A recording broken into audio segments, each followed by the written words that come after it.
Hey, let's learn how to make paper mache. And I have the paper mache recipe for you. The supply list will be on the end of the post. We're going to start with a round shape. You can use a larger balloon that will blow up to a size of about 8 to 10 inches. I'm going to be using the smaller water balloon size, which will end up about like this. So let's blow a couple of these water balloons up. Just look at that size. There's so many things that you could make out of it. We're going to start by cutting up some paper, cutting it into strips.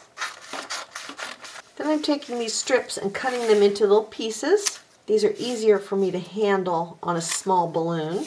I'm going to use the glue and water recipe. It's just half glue, half water. I just like this, or I like using Mod Podge. Either one works well. Mix it together. I have a piece of saran wrap close by. When I'm done working with my balloon, I can set it on that and it won't stick to my work surface. And I've put down some paper as well to work over because it gets all over everything.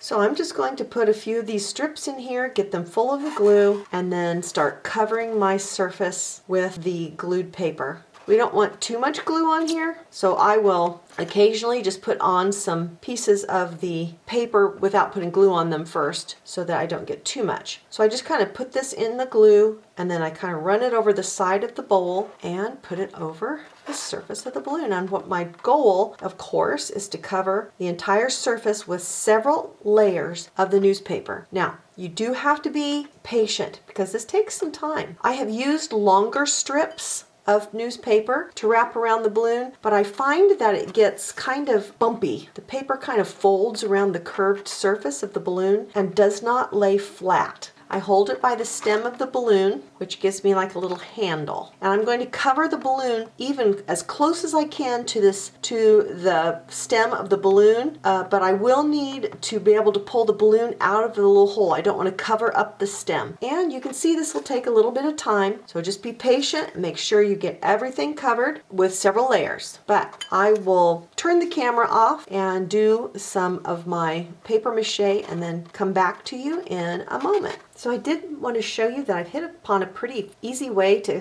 do this paper mache. And instead of dipping my paper in the glue, I'm just rubbing my finger over the surface and then touching a piece of paper and then laying it into that little wet spot and then rubbing my finger over it again. And it's just working so fast and slick. Now, the hardest part about paper mache is making sure you get the whole balloon covered. So I recommend covering the balloon in one layer, making sure there's no balloon peeking through these pieces of paper, setting it aside to dry, and then coming back and doing a second layer. Then it's easier to see where you've already put the paper twice and where you've only put it once. So I'm going to set this balloon aside. I'll do a second layer of paper on it, and then I'll be back with you to show you what it looks like. So I will lay it aside on this plastic wrap. The paper mache balloons have dried, and now's for the fun part. We're going to take this balloon out. We're going to make a little slit in it, let the air out. I don't want to cut the stem off. Can you hear that? It's pulling away from the balloon.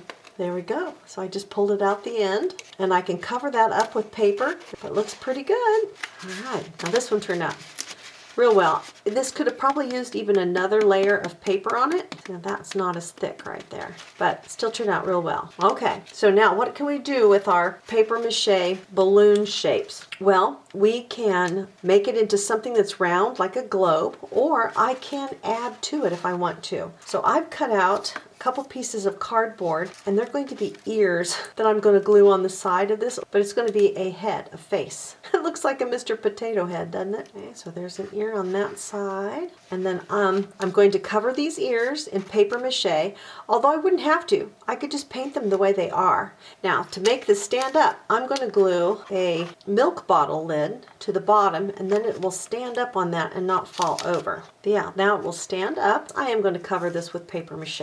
You can make any shapes you'd like on your balloon. I wanted to show you that you can also make little shapes out of pieces of crushed paper, and then you can use paper mache to hold them onto your balloon. So there you can see my ear. Not my ear, his ear or her ear is done. I might even put a couple more layers of the paper mache on there. Okay, so now that is covered. We're going to let that dry. But first, I'm going to add a nose. This little part kind of caved in a little bit, so we're going to add a nose. Now you can either make it out of cardboard and cover that with paper mache, or you can take a piece of paper and squish it into a shape that's kind of nose shaped, and then paper mache that on as well. Let's do that. Okay, so I've made this piece. I'm going to go ahead and glue it on first. It's not a real flattering nose, but that didn't stay together real well. Here, let me try to glue at the top part, and then just hold on to it till it stays put. And then we're going to paper mache over it. I'm sorry, it looks pretty funny. I think I would have preferred the cardboard nose. It might have stayed put a little bit better, but it's going to be fun. All right. Okay, so I've got his nose covered now. A little crooked, a little big. So now we're going to let him dry, and we'll come back and paint it. So I'm going to take this paper mache covered balloon, and I'm going to cut it in half, and we're going to make a little basket. I'm going to start it with this little X-Acto knife. You need to be very careful with these. This might be something the grown-up does for the child. And once I get it started, I'm going to take my scissors, go in there, cut all the way around. There, I have a basket. I'm going to paint this and put a couple holes in it and then be able to hang it. Another thing I could do with this is I could glue a little cap on the bottom. This is just from a pill bottle or something like that, vitamin bottle, and I could make it into a little bowl if I wanted to. So either a bowl or a hanging basket. You are going to think of so many ways you can use these. Let's go ahead and take this one and glue this little cap on the bottom. Make sure that it will sit flat and as level as possible. You can either cover this with paper mache or just leave it the way it is. And since it's white, I'm just going to leave it the way it is. My paper mache figures and shapes are dry now, and we're going to have some fun painting them. I think I'm going to start with this face. I won't show you all of the process, but you'll get to see part of it at least. I'm going to use this as an Easter egg, and I'm kind of excited about it because I'm going to cut this front section off and it'll be hollow inside, and I'm going to paint it inside and out white, and then we'll do designs on it later. Then we'll be able to see into the egg. I'm going to use my little X-Acto knife to cut that out, so be very careful. After I get it started, I could cut with the scissors. This egg could have used another layer or two of paper. It's not quite strong enough. Ta-da! Ooh, this is kind of cool. So now I have a hollow egg. So I'm going to paint inside and outside of white. This does take more than one coat to cover up the newsprint.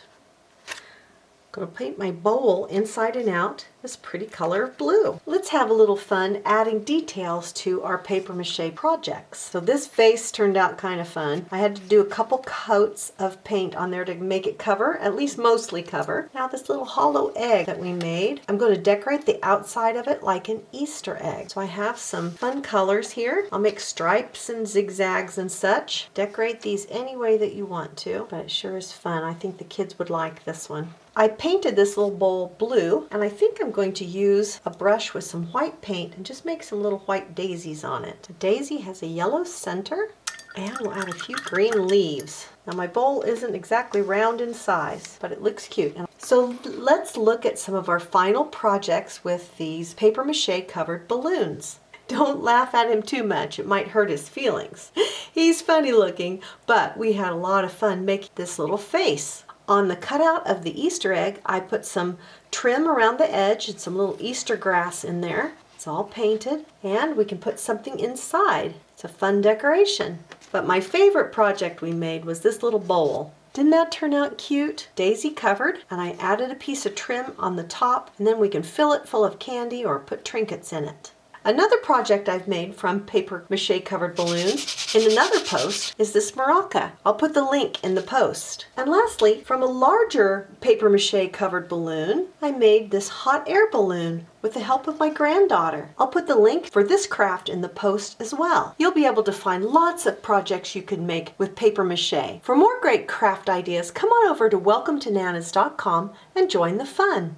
So what are the supplies that you need for paper mache? We're going to need paper of some sort. The lighter weight newspaper works well. We're going to be using a balloon for our inner shape. You can use your larger balloons, but I'm going to be using a smaller water balloon size. You're going to need some school glue and some water, and we're going to mix that together into a 1-to-1 mixture of glue and water. We'll cut the paper into strips, and we'll need a scissors to cut things up. And that's about it.